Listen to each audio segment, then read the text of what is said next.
Bonjour à tous, c'est Ben. Aujourd'hui, on va créer notre première macro. C'est parti.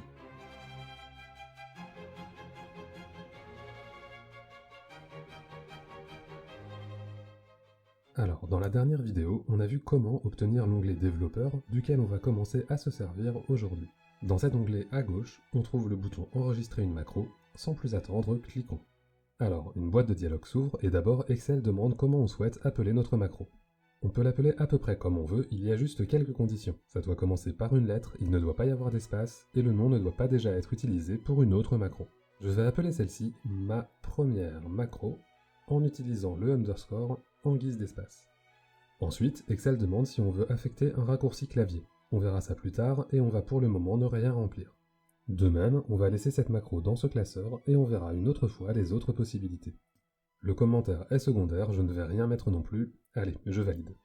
Ça y est, Excel est en train d'enregistrer. Il observe chaque action que je vais faire et il va tout enregistrer. Par exemple, je vais écrire en C10 « Abonnez-vous ». Voilà.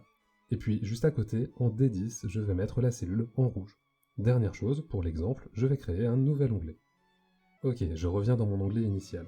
Pour dire à Excel de cesser d'enregistrer tout ce que je fais, je vais soit retourner dans le développeur et cliquer sur « Arrêter l'enregistrement », soit cliquer ici en bas à gauche pour arriver au même résultat. Notez au passage que désormais, pour enregistrer une nouvelle macro, je peux également utiliser ce petit bouton en bas à gauche. Bon, je vais supprimer cette zone et puis on va voir ce que ça donne si j'exécute la macro. Toujours dans le développeur, je vais cliquer sur le bouton macro et je trouve ma première macro. Je me place dessus et je clique sur exécuter.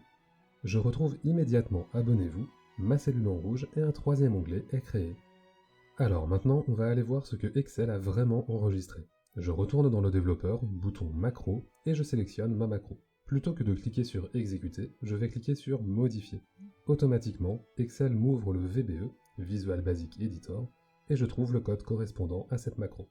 Ce code, c'est ce que Excel a enregistré lorsque j'ai enregistré la macro, et c'est ce qu'il exécute lorsque je le lui demande. Ni plus, ni moins. Donc, sur ces deux premières lignes, on voit que Excel commence par sélectionner la cellule C10, et puis on voit qu'il inscrit « Abonnez-vous » dans la sélection, c'est-à-dire C10. Au passage, si vous êtes toujours en train de regarder, n'hésitez surtout pas à vous abonner. Bon, après ça, Excel sélectionne la cellule D10, et on voit ici une instruction « With ». Vous verrez par la suite que Excel utilise souvent cette instruction lorsque l'on enregistre une macro. En fait, ça signifie simplement que pour la cellule D10, Excel va exécuter toute cette liste d'instructions. On reviendra une autre fois sur la signification de chaque chose, mais notons simplement que ici, Excel affecte le code couleur 255 à la cellule, il s'agit de notre couleur rouge. L'instruction with se termine ici avec le end with. Nouvelle instruction, Excel crée une nouvelle feuille qu'il place directement après la feuille active. Enfin, Excel sélectionne de nouveau la feuille 1. Rappelez-vous, quand j'ai créé la nouvelle feuille, au moment d'enregistrer, je me suis automatiquement retrouvé dedans et je suis revenu dans la feuille 1 avant de terminer l'enregistrement. Cette action de revenir dans la feuille 1 a elle aussi été enregistrée. Pour lire une macro, il vous faut donc quelques mots d'anglais. Si vous avez du mal, je vous invite à utiliser tout simplement un traducteur en ligne pour traduire les mots que vous pourriez ne pas connaître. En général, ça permet de comprendre assez bien ce qui se passe. Le problème qu'on rencontre à ce stade, c'est que tout ceci est extrêmement figé.